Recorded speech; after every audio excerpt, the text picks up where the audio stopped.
बिस्मिल्लाहिर्रहमानिर्रहीम। अस्सलाम वालेकुम नाजरीन, आप देख रहे हैं प्रोग्राम पाकिस्तान का निजाम। मैं हूं आपके साथ आरिफ अशरफ खान। नाजरीन, आज मरियम नवाज ने खिताब करते हुए इमरान खान और पीटीआई को तनकीद का निशाना बनाया। उनकी जानिब से कहना था कि जैसे कंप्यूटर में एक वायरस होता है, इसी तरह भी पॉलिटिकल वायरस यानी इमरान खान को उन्होंने मेंशन किया कि उससे बचना चाहिए। और दूसरी जानिब शहबाज शरीफ ने आईएमएफ के वफद से मुलाकात की और बजट के ऊपर उन्होंने जो मामलात है उन्होंने तय किया और मजीद टैक्स ना लगाने का उन्होंने इंदिया दिया है। लेकिन अगर उस बजट को देखा जाए तो किसानों के ऊपर मजीद टैक्स जो है वो ऐड करने का फैसला कर लिया गया है। पहले भी किसान परेशानी से दो चार है, लेकिन इस वक्त जो आने वाला बजट है उसमें हुकूमत ने किसानों के ऊपर टैक्स लगाने का फैसला कर लिया है। आज अली अमीन गंडापुर की इमरान खान से मुलाकात थी। इमरान खान ने अली अमीन गंडापुर को दोबारा एक वाज़ेह तौर पर मैसेज दिया है कि आप तहरीक का आगाज करें और हुकूमत के खिलाफ एहतजाज करें। तो नाजरीन, आज मेरे पैनलिस्ट में जो शख्सियात मौजूद हैं उनका तारुफ मैं आपको करवाता चलूं।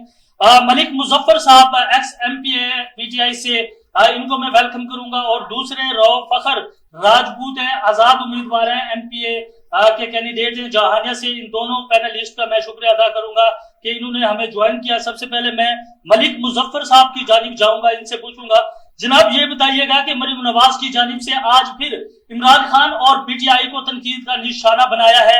उन्होंने कहा है कि इमरान खान ने पिछले कई सालों से जो यंग जनरेशन है उसके जहनों पर, उनके माइंड के ऊपर एक किस्म का वायरस बर्पा कर दिया है जिसमें इखलाकियात की कोई चीज नहीं है। इस हवाले से आप क्या कहना चाहेंगे? जी बताइएगा।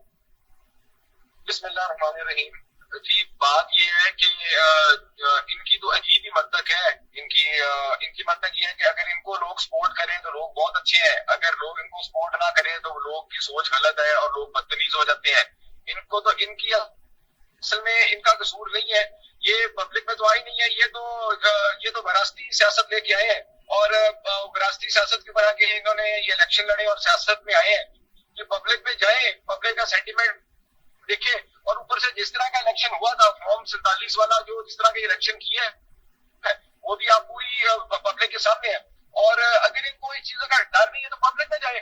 पब्लिक में तो जाते नहीं, कंट्रोल एनवायरमेंट में जाते हैं। और इस वक्त जो आपने पहले भी जैसे बात की, जो टैक्सेस का जो हाल है, जिस तरह के आवाम के ऊपर महंगाई के टैक्स लग रहे हैं, और पंजाब में जो पंजाब के किसान के साथ जो पंजाब की वजीर आला साहिबा ने जो किया है, और इस वक्त पंजाब का किसान तो झोली उठा उठा के बदवाएं दे रहा है। आप किसी भी रूरल सेक्टर में जाके चले जाएं और किसान से जाके उसका हाल पूछे तो जो किसान बदवाएं दे रहा है, क्या वो भी इमरान खान ने उसको बदतमीज किया है?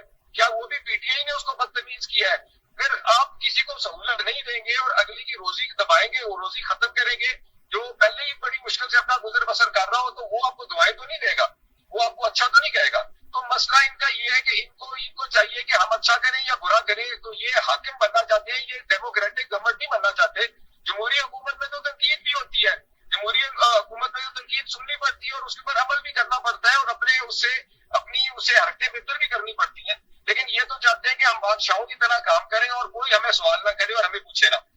अच्छा मलिक साहब, मैं इसमें एक और सवाल ऐड करूंगा। जैसे आप फरमा रहे हैं, क्या आपको लगता है कि इस बजट में क्या हुकूमत आवाम को, किसानों को या जो बाकी चीजें सनतें हैं उसको क्या ये बेनिफिट्स देंगे? क्या इसको जो टैक्सेस के बारे हैं इसको कम किया जाएगा?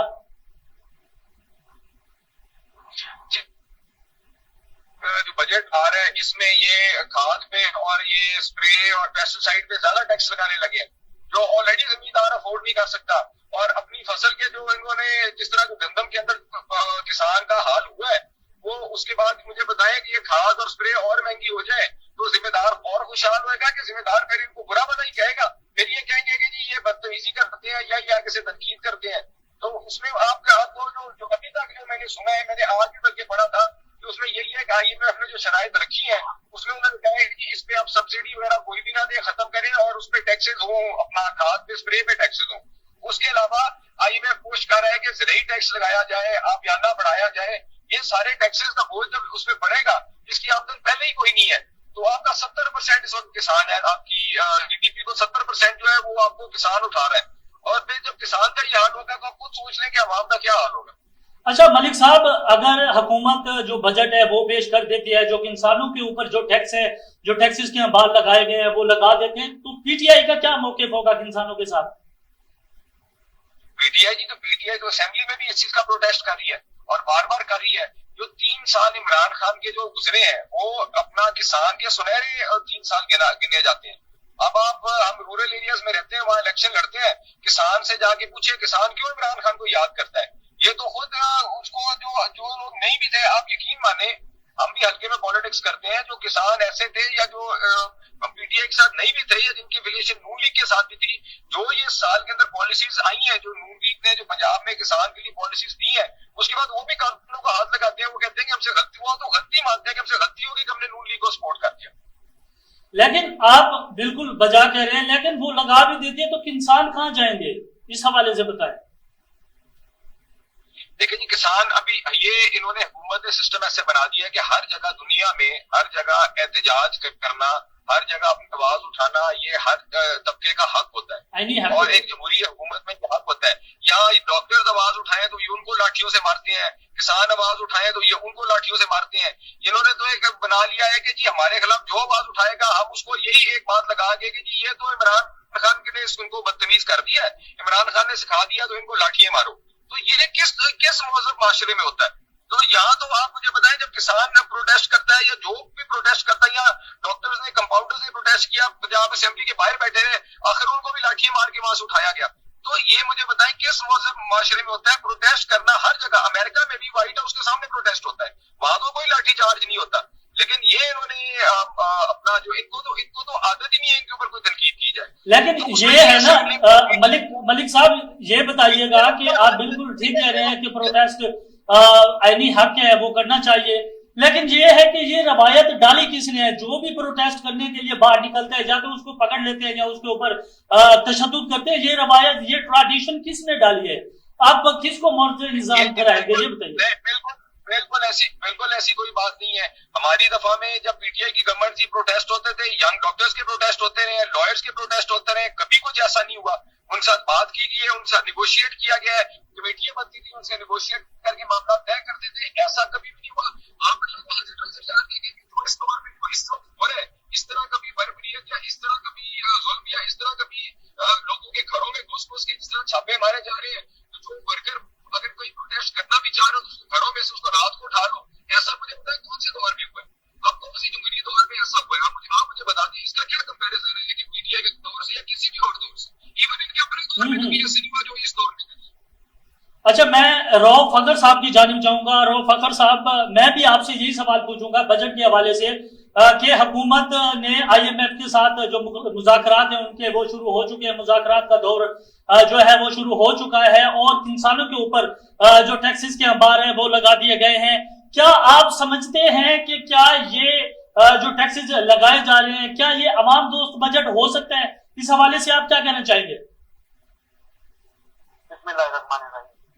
सबसे पहले तो आरिफ भाई, मैं कुछ चीजें शेयर करना चाहूंगा कि जब भी बजट, हमारे मुल्क का ये अलमिया रहा है कि हम जब भी बजट आया है जो कि मजदूरों के अगेंस्ट आया है, ठीक है, जो कि सरासर ज्यादती दर ज्यादती होती रही है।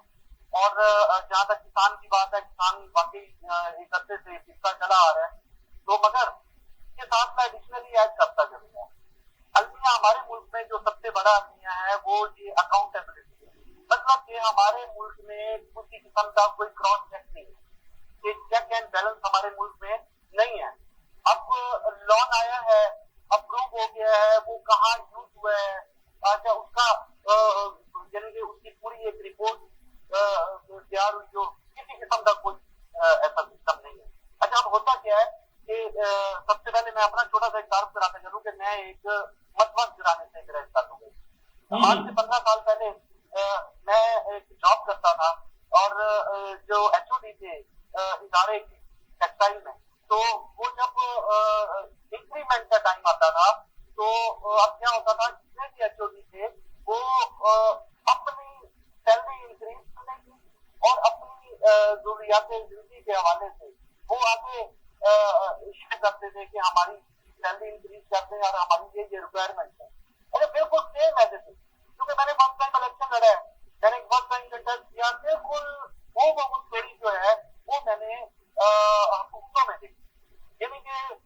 सारे अपना उल्लू सीधा करते हैं, ठीक है, और गरीब जाए भाड़ में, ठीक है। गरीब की क्या गिनती है? गरीब की कोई गिनती नहीं है।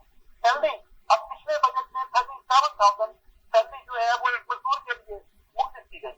तो अब मुझे ये बताइए कि 37,000 में एक मजदूर तबका जो है, जो इंडिपेंडेंट है, जो इंडिविजुअल अपना घर को चलाता है, जिसके घर के पास राव साहब, आप मजदूरों की बात कर रहे हैं, आप गरीबों की बात कर रहे हैं, आप पाकिस्तान की आवाम की बात कर रहे हैं। मैं इस चीज से एग्री करता हूं, लेकिन मुझे ये बताएं कि हुकूमत ने जो बजट है वो उसने पेश कर देना है, जो टैक्सेस के बार इंसानों के ऊपर लगाए जा रहे हैं वो भी लगा देने हैं, लेकिन ये जो गरीब आवाम है ये प्रोटेस्ट करने के लिए जब बाहर निकलेगी, जब इंसान पंजाब असेंबली के पार्लियामेंट के सामने आके प्रोटेस्ट करेंगे, तो उनके साथ जो हशर होगा, उनके साथ जो सलूक होगा वो आप भी जानते हैं। लेकिन ये बताएं कि वो लोग जाए कहां, ये इस चीज का मुझे बताइएगा। सर फर्स्ट ऑफ ऑल कि वो किसान हो या एक आम फैक्ट्री में नौकरी करने वाला कोई भी मुलाजिम हो, ठीक है, वो एक मजदूर तबका है, ठीक है। अब जहां तक राय आमा का तो हमें हक नहीं है, ठीक है, हमें कहाँ हक है? कोई शख्स पाकिस्तानी सिटीजन वो अपनी मफादात के लिए, अपने हकूक के लिए वो आवाज नहीं उठा सकता, ठीक है। नेक्स्ट टाइम सॉरी टू से मैं कोई पीटीआई का वर्कर बनकर बात नहीं कर रहा, या मैं किसी जमात का, मैं एक इंडिपेंडेंट एक सियासी वर्कर होकर मैं आपसे शेयर कर रहा हूँ कि हमारे मुल्क में आजादी राय नहीं है, जब कर दिया जाता है, गला दबा दिया जाता है, बोलने की कोई भी आजादी नहीं है, ठीक है। और इस मुल्क में जो बंदा प्रोटेस्ट के लिए वो जहां मर्जी जाएगा, ठीक है, डर दिया जाएगा, ठीक है। अच्छा अगर उसको नहीं भी पकड़ा, अगर वो ज्यादा डेंजर होगा तो उसकी फैमिलियों को उतार दिया जाएगा, ठीक है, जबकि चादर और चार दीवारी की हिस्सों को पामाल कर दिया जाएगा। तो हम कौन से मुल्क की, हम कौन से मुआशरे की बात करते हैं सर? अच्छा, मैं मलिक साहब की जानिब जाऊंगा। मलिक साहब ये बताइएगा कि आज अली अमीन गंडापुर ने इमरान खान से मुलाकात की। इमरान खान ने वाज़ेह तौर पर अली अमीन गंडापुर को ये एक वाज़ेह पैगाम दिया है कि आप एहतजाज की तैयारी करें। जैसा कि अली अमीन गंडापुर, आपको भी पता होगा, नाजरीन को भी पता होगा, जैसे अली अमीन गंडापुर साहब इस्लामाबाद आके फिर वापसी वो पंजाब असेंबली में जाके उन्होंने पंजाब असेंबली केपी असेंबली में जाके उन्होंने स्पीच की थी। क्या इस दफा भी वही प्रोटेस्ट होने जा रहा है? इस दफा जी उन्होंने भी कहा है कि इस दफा बड़ा मुनज़्ज़म तरीके से होगा, और जाहिर है इंसान जो पिछली बार गलती करता है उस गलती को दोबारा नहीं दोहराता। इस दफा अगर प्रोटेस्ट होगा तो बड़ा मुनज़्ज़म तरीके से होगा, उसकी हर तैयारी से जाहिर आएंगे। जो पिछले अब ये इस्लामाबाद में प्रोटेस्ट ये समझे 2 दफा हो चुका, पहली दफा जो गलती हुई, दूसरी दफा वो गलतियों को बेहतर किया गया, तीसरी दफा अगर होगा तो उससे ज्यादा बेहतर होगा। तो उसमें ये है कि अपना ये इंशाल्लाह उसमें बेहतर इंप्रूवमेंट ही आएगी। और मैं समझता हूँ कि इस चीज को गलत नहीं समझना चाहिए। जैसे अभी राव साहब ने भी कहा कि ये तो हर जगह आईनी हक होता है कि किसी भी पार्टी का, किसी भी पब्लिक का, कि वो प्रोटेस्ट करे, वो अपना एहतजाज करे, अपना एहतजाज रिकॉर्ड कराए, उस एहतजाज को रिकॉर्ड कराने देना चाहिए। तो वो मेरा ख्याल में इसमें कोई गलत बात नहीं है, इसमें कोई अपना वो नहीं है। इसमें मतलब इसमें मुझे नहीं समझ आता इस चीज को इतना ज्यादा इससे घबराती क्यों है, हुकूमत घबराती क्यों है। प्रोटेस्ट करना जो है वो हर एक का हक है, हर पार्टी का राइट है, तो उसको बिल्कुल करना चाहिए। प्रोटेस्ट कर रहे हैं आगे उनको करने दे, प्रोटेस्ट अपनी बात करने दे उनको। नहीं मलिक साहब, आप बिल्कुल ठीक कह रहे हैं, प्रोटेस्ट होना चाहिए, ये एक आईनी हक है, बिल्कुल होना चाहिए, और हुकूमत को भी चाहिए कि वो सपोर्ट करे। लेकिन मुझे ये बताएं कि अगर प्रोटेस्ट होता है, अली अमीन गंडापुर और पार्टी के जितने लीडरान है वो प्रोटेस्ट करते हैं, आवाम को भी बाहर निकलते हैं, खान की कॉल पे निकलते हैं, क्या अगर ये जो प्रोटेस्ट है अगर ये कामयाब ना हुआ तो फिर पीटीआई की क्या स्ट्रेटेजी होगी? देखिए जी, बात ये है कि ये चीजें तो उस वक्त अगर मौके की स्ट्रेटेजी बनाई जाती है, मुलाकात हुई है, और अभी तो वो आगे उसका लाएअमल अभी कैसे प्रोटेस्ट होगा, वो कैसे चलना होगा, कैसे होगा, ये तो अभी आगे चीजें तय होनी है। ये जब अपना बैठेगी, जो हमारी पॉलिटिकल कमेटी है वो बैठेगी, चीजें फाइनलाइज करेगी, डिसाइड करेगी, उसके बाद आगे समझ आएगा। फिर उसके बाद क्या प्लान ए क्या होगा, प्लान बी क्या होगा, फिर उसके बाद प्रोटेस्ट के आगे क्या हालात, आगे क्या चीज किया जाएगा, ये तो उसके मुताबिक आगे वहाँ पार्टी की जो जनरल मीटिंग होगी वहाँ ये डिस्कशन होगी, फिर ये मामला तय होंगे। अच्छा मलिक साहब, ये बताएं कि इमरान खान को आप कब तक बाहर देख रहे हैं, इस हवाले से बताइए। क्या चीज थी? आवाज सॉरी नहीं समझ नहीं आपकी सवाल की। मेरी आवाज आ रही है मलिक साहब, मुझे सुन पा रहे हैं आप? आ रही क्या आपने क्या मलिक साहब मुझे ये बताएं कि इमरान खान को आप बार कब तक देख रहे हैं, इस हवाले से बताइएगा। देखिए जी, ये पाकिस्तान एक ऐसा मुल्क है जहाँ की पॉलिटिक्स जो है ना बड़ी अनप्रेडिक्टेबल है, इसमें आप कोई कुछ नहीं कह सकते। यहाँ और दूसरी बात ये है कि मैं समझता हूँ कि इमरान खान साहब ईमान के बहुत पक्के हैं, और जिसका अल्लाह पर इतना मजबूत ईमान हो, और वैसे भी और अल्लाह का भी कम इसी तरह की मायूसी गुनाह है, तो हम तो बिल्कुल मायूस नहीं है। हमें तो बिल्कुल हमको उम्मीद है कि अल्लाह पाक कोई ना कोई हल, कोई ना कोई रास्ता निकालेगा, और इंशाल्लाह जल्दी। देखिए ये सारे केसेस बोगस है, ये पूरी दुनिया को पता है। ये कितना अरसा रख सकते हैं, ये कितने अरसा इनको केसेस बना सकते हैं, आखिर कभी ना कभी तो इमरान खान को छोड़ना ही पड़ता है।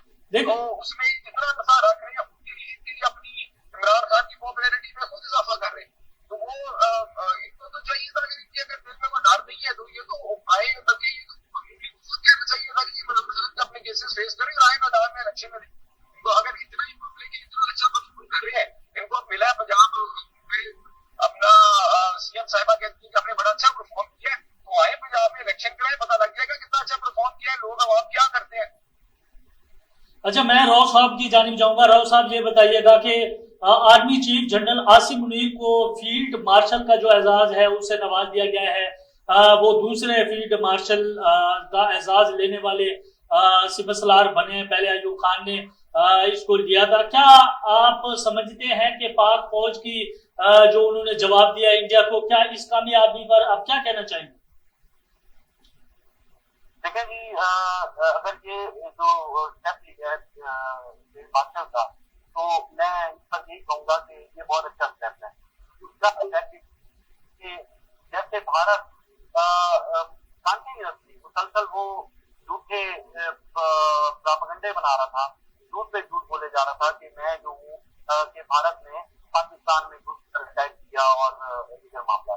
तो और इससे फील्ड मार्शल बनने पर पूरे भारत में चिकन की। तो मैं समझता हूँ कि ये बहुत अच्छा स्टेप है कि फील्ड मार्शल। जहाँ तक पाक फौज की बात है, पाक फौज फॉरएवर लड़ती रही है अपने महाज पर, अपने पाकिस्तान के लिए। तो पूरी वर्ल्ड, पूरे पाकिस्तान में अगर कोई अच्छा इदारा मैं समझता हूँ जो अच्छा काम कर रहा है 100 में से 35% ही सही, तो वो पाक फौज है जो बाकी इदारों में बहुत अच्छा किरदार अदा कर रहा है। जी, मैं मलिक साहब की जानिब जाऊंगा। मलिक साहब, मेरा आपसे यही सवाल है जो मैंने राव साहब से किया, क्या कहना चाहेंगे? मलिक साहब, अगर मुझे मलिक साहब इस वक्त लाइन पे नहीं है, हम दोबारा उनको लाइन पे लेने की कोशिश करेंगे। राव साहब इस वक्त हमारे साथ मौजूद है। राव साहब, ये बताइएगा कि हुकूमत जो है वो क्या संजीदा है मुल्क के साथ? हुकूमत मेरे ख्याल में ये वो कोई ये आज की पैदावार हुकूमत होती है, ठीक है। मेरे ख्याल में बड़े इसने गवर्नमेंट की बोर्ड ने बड़ा टाइम स्पेंड किया है और बड़ा इंटरटेन किया है इसने, ठीक है। तो मेरे ख्याल में ये सवाल बनता नहीं है कि हुकूमत जो है वो कितनी मुखलिस है अवाम के साथ, मुल्क के साथ, ठीक है। इसके ऊपर तो बहुत तहरीरें लिखी जा सकती हैं और बोली जा सकती हैं। अगर हमारे मुल्क में अगर हुकूमतें इतनी अच्छी होती तो कोई भी मजदूर तबका और जो गुर्बत का रेशो है वो आज यहाँ पर ना होता। यानी कि हम बात करते हैं इंटरनेशनल लेवल पर, हम इकोनॉमिक की, इंटरनेशनल इकोनॉमिक की बात करते हैं, ठीक है। और हमारे मुल्क का ग्राफ ये है कि ना तो हम अच्छे बिजनेसमैन। अच्छा राव साहब, मैं आपको एक चीज बताता चलूं, हुकूमत ने फिर जो गुजरे हैं, जो एमपी हैं, जो एमएनए साहब हैं, उनकी तनख्वाहों में फिर इजाफा करने का ऐलान किया है। क्या आप समझते हैं कि ये दौरा म्यार नहीं है? एक तरफ आपका जो गरीब है वो भूख से मर रहा है, जो आपका इंसान है वो भूख से मर रहा है, किसानों के ऊपर जो टैक्स हैं वो लगाए जा रहे हैं, किसान का पुरसाने हाल है, मुल्क की जो करोड़ों आबादी है वो 2 वक्त की रोटी खाने से उसको मुयसर नहीं है। लेकिन जहाँ एक प्रोटोकॉल है, शाही निजाम है, जो हमारे वजीर हैं, जो हमारे एमएनए एमपी साहब हैं, उनकी तनख्वाहों में इजाफा किया जा रहा है। क्या कहना चाहेंगे इसके ऊपर? सर, मैंने एक छोटी सी कुछ देर पहले डिस्कस की थी कि मैं आज से 15 साल पहले जब जॉब करता था तो उसके अंदर जितने भी एचओडी थे वो अपनी लिस्ट लिखते थे और उसमें अफराद वो लेबर के लिए नहीं करते थे। तो उनका ये कहना होता था हमारी सैलरी बढ़े ना बढ़े और मजदूर की बढ़े ना बढ़े, हमारी सैलरी बढ़नी चाहिए।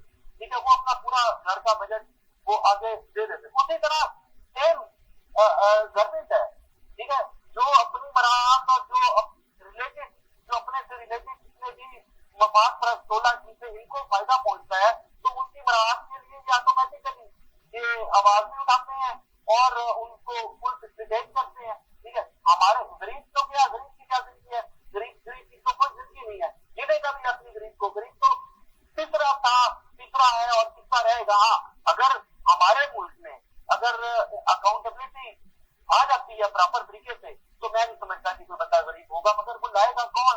ठीक है, हमारा तो इंसाफ का ये हालात है कि थोड़ा हमें इंसाफ मिलता है। ये गरीब के लिए इंसाफ कुछ और है, अमीर के लिए इंसाफ कुछ और है। ठीक है, तो ये सारी चीजें इससे हम तो आवाज से नहीं उठा सकते।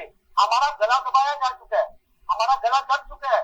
हम अपने हकूक के लिए, हम गरीब के हकूक के लिए हम नहीं आवाज उठा सकते। अगर उठाना भी चाहें तो दे के मारते हैं जेलों में, बस चलो हमें नहीं भी मारेंगे तो हमारी फैमिली को टॉर्च करेंगे इमोशनल बस। और एट द एंड हम चंद आदमी जब अपनी माँ, बेटी, बहन को टॉर्च होते हुए देखेंगे तो हम हैंड्स अप कर देंगे और हम खत्ती हो जाएंगे, मजबूर हो जाएंगे। तो ये तो हालात है सर हमारे मुल्क के। जी नाजरीन, हमारे पैनलिस्ट में साबिक एमपीए पीटीआई मलिक मुजफ्फर साहब मौजूद थे और उनके साथ जो दूसरे मेहमान थे हमारे रऊफ फखर राजपूत साहब, जहानिया से इनका ताल्लुक है, आजाद उम्मीदवार हैं जो कि इलेक्शन कंटेस्ट कर चुके हैं एमपीए का। इनकी जानिब से कहना था कि मुल्क के अंदर जो गरीब आवाम है, ना तो उसका कोई पुरसाने हाल है, ना उसको सपोर्ट किया जाता है, ना उसको किसी किस्म की फैसिलिटीज दी जाती हैं। अब जो बजट हुकूमत पेश करने लग गई है IMF के साथ, उनके वजीर आजम का आज वफद जो IMF से मुलाकात कर रहा था, इंसानों को ऊपर जो बजट है, जो के बजट और टैक्सेस के जो अंबार है वो लगाए जा रहे हैं। इनकी जानिब से मजीद ये कहना था कि हुकूमत को चाहिए कि वो जो गरीब आवाम है, जो इंसान है, जो टेक्सटाइल हमारी जो इंडस्ट्रीज है, उनको यानी एक किस्म का एक बेनिफिट्स देना चाहिए, क्योंकि ज़राअत हमारी 70% ज़राअत जो है वो मुल्क चला रही है। लेकिन इस वक्त हुकूमत, हमारी जो मौजूदा हुकूमत है, वो ज़राअत के ऊपर किसी किस्म का कोई कंप्रोमाइज नहीं कर रही। इंसानों को जो गला है वो खोटा जा रहा है, जो गरीब लोग हैं उसको 2 वक्त की रोटी मुयस्सर नहीं है। और जो पीटीआई के रहनुमा थे, उनकी जानिब से यह कहना था कि इमरान खान को बहुत जल्द हुकूमत जो है वो रिहा नहीं करना चाह रही, लेकिन इमरान खान अपने केसेस का जो केसेस को फेस करेंगे और उसके बाद वो रिहा होंगे। लेकिन अली अमीन गंडापुर को इमरान खान की जानिब से एक वाज़ेह पैगाम दिया गया है। उनको कहा गया कि आप तहरीक की जो कि आप शुरू करें और हुकूमत के खिलाफ प्रोटेस्ट करें। क्या आपको लगता है, नाजरीन मेरा आपसे सवाल है, आपको लगता है कि जिस तरीके से प्रीवियस प्रोटेस्ट आप देखें पीटीआई का, जिसमें अली अमीन गंडापुर साहब इस्लामाबाद के अंदर अपनी जो कारकुनान है, अपने जो लोग हैं, उनको छोड़ के वो बजरिया किसी जो ट्रांसपोर्ट है उसके जरिए वो केपी असेंबली में पहुंचे थे और वहां जाके उन्होंने एहतजाज किया था। क्या आपको लगता है कि अली अमीन गंडापुर दोबारा इसी तरह का अगर कोई मिस एडवेंचर करते हैं, तो क्या पीटीआई के जो सपोर्टर हैं, जो पीटीआई की आवाम है या इमरान खान के फॉलोअर्स है, क्या वो उसके साथ या उनके पीछे खड़े होंगे? नाजरीन, दूसरा जो प्रोग्राम है उसमें नई पैनलिस्ट के साथ हम एक दफा दोबारा हाजिर होंगे। तब तक आरिफ अशरफ को दीजिएगा इजाजत। अल्लाह ने के बाद।